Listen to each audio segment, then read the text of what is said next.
நீங்கள் ஸ்ப்ளிட் கமாண்டை பற்றி பார்க்கலாம். லினக்ஸில் ஸ்ப்ளிட் கமாண்ட் ஒரு ஆப்ஷன் ஒன்று இருக்குது. இது மூலமாக ஒரு ஃபைலோடைய சைஸை நமக்கு சைஸ் வைஸாக நம்ம ஸ்ப்ளிட் பண்ணிக்கலாம். எக்ஸாம்பிளுக்கு ஒரு ஃபைல் வந்து ஒரு 5 GB இருக்குன்னா நமக்கு 1 GB ஸ்ப்ளிட் பண்ணலாம், ஸ்ப்ளிட் பண்ணிக்கலாம்.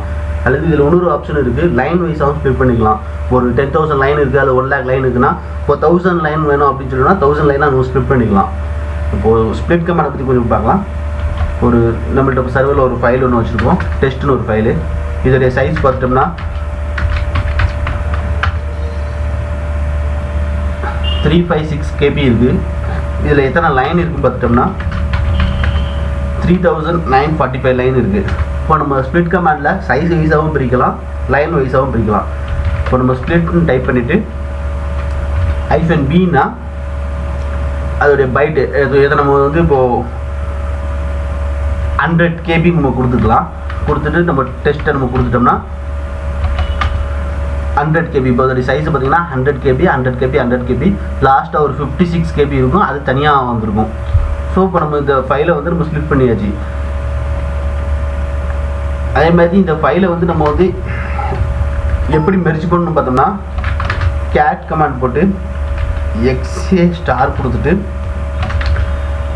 இது வந்து நம்ம வந்து test_pkன்னு கொடுக்குறேன். ஸோ அந்த ஃபைலை வந்து நம்ம மெர்ஜ் பண்ணாலும் கேட் கமாண்ட் மூலமாக மெர்ஜ் பண்ணிக்கலாம். இப்போ பார்த்துட்டிங்கன்னா இதோடைய ஃபைல் சைஸ் பார்க்க du-test_pk. ஸோ அதே சேம் சைஸ் வந்துட்டு இது எதுக்காக நம்ம ரியல் டைமில் எப்படி யூஸ் ஆகும்னா, இப்போ வந்து சர்வரில் நாங்கள் வந்து ரெட் ஹேட் கேஸ்லாம் ரைஸ் பண்ணுவோம். அப்போது அவங்களுடைய போர்ட்டலில் 1 GB மேலே ஃபைல் அப்லோட் பண்ண முடியாது. இந்த KDump VM கோர்லாம் வந்து சர்வர் ஹங் ஆகும்போது ஜென்ரேட் ஆகிருக்கும். அதை நாங்கள் அவங்களுக்கு வந்து அப்லோட் பண்ணுவோம். அப்படின்னா தான் அவங்க வந்து ஃபுல் RCA கொடுப்பாங்க. RCA பர்பஸ்க்காண்டி அந்த இதை நம்ம அப்லோட் பண்ணியிருக்கோம் ரெட் ஹேட் கேஸ் ரைஸ் பண்ணும்போது. அதோடைய சைஸ் பார்த்தீங்கன்னா ரேம் மெமரியை பொறுத்து மாறும். சில சைஸ்லாம் 128 GB இருக்கும், அல்லது 64 GB இருக்கும், 32 GB இருக்கும். இப்போ அந்த மாதிரி டைமில் நாங்கள் ஸ்ப்ளிட் கமாண்ட் மூலமாக அதை 1 GB ஸ்ப்ளிட் பண்ணி அவங்க போர்ட்டலில் அப்லோட் பண்ணுவோம். இதில் வந்து நம்ம மேக்ஸிமம் ரியல் டைமில் வந்து MP சைஸு இல்லை GB சைஸில் தான் ஸ்ப்ளிட் பண்ணுவோம். இதில் இன்னொரு ஆப்ஷனும் இருக்குது, லைன் வைஸாகவும் நம்ம ஸ்ப்ளிட் பண்ணிக்கலாம். இப்போது லைன் வைஸ் எப்படி ஸ்ப்ளிட் பண்ணணும்னு பார்க்கலாம். நான் அதுக்கு முன்னாடி இதை டெலிட் பண்ணிக்கலாம்.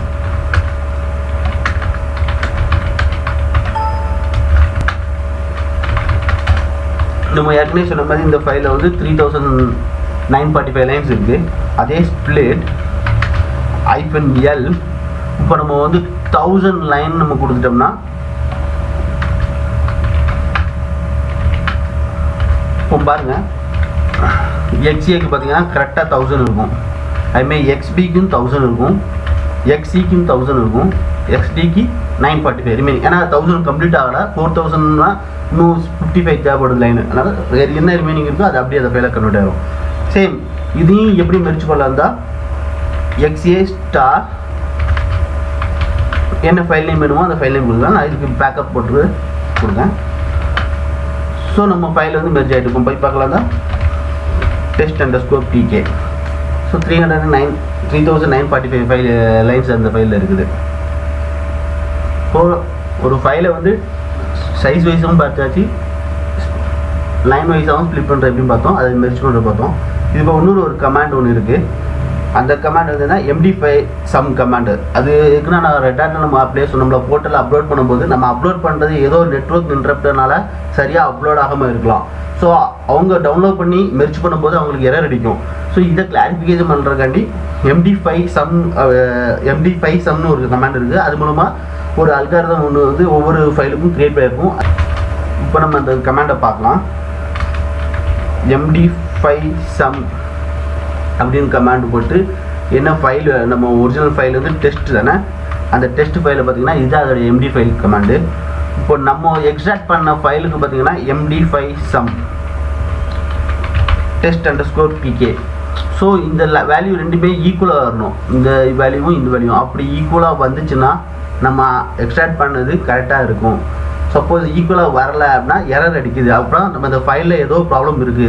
இப்போ நான் ஒரு எக்ஸாம்பிளுக்கு வந்து இப்போ சொல்லணுங்க, VIXADயில் வந்து ஒரு புதுசாக ஒரே ஒரு 2 லைன் மட்டும் ஆட் பண்ணுறேன், 1 மட்டும் ஆட் பண்ணிட்டு சேவ் பண்ணுறேன். இப்போ அதை வந்து நம்ம சேவ் பண்ணுறோம். ஒரு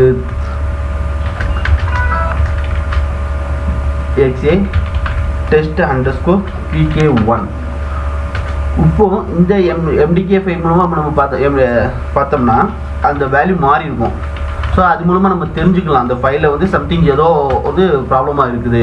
பார்த்தீங்கன்னா MD5 ஒரிஜினல் ஃபைல் பார்த்தீங்கன்னா அதோடைய வேல்யூ வந்து 380 எண்டிங்கில் முடியுது. இதில் பார்த்தீங்கன்னா 34F4 முடியுது. ஸோ சம் ப்ராப்ளமாக இருக்குது. அப்போ இதை வச்சு அவங்க கண்டுபிடிச்சிக்கலாம். அப்போது இதில் வந்து ஒவ்வொரு ஃபைலுக்கும் நம்ம வந்து எடுக்கலாம். இப்போ MD5 சம் இது நம்ம எப்படி MD5 நம்ம MD5 கிரியேட் பண்ணி அவங்களுக்கு அனுப்பலாம்டா. MD sum அப்புறம் ஸ்டார் கொடுத்து இது வந்து file.md5 இந்த ஃபார்மேட்டில் நம்ம எல்லாமே ஸ்டோர் பண்ணுறோம். இப்போ இந்த ஃபைலில் போய் பார்த்துட்டோம்னா ஒவ்வொரு ஃபைலுக்கும் என்னென்ன வேல்யூ இருக்குது, அந்த செக்ஸம் வேல்யூ என்னென்னு ஸ்டோர் ஆகிருக்கும்.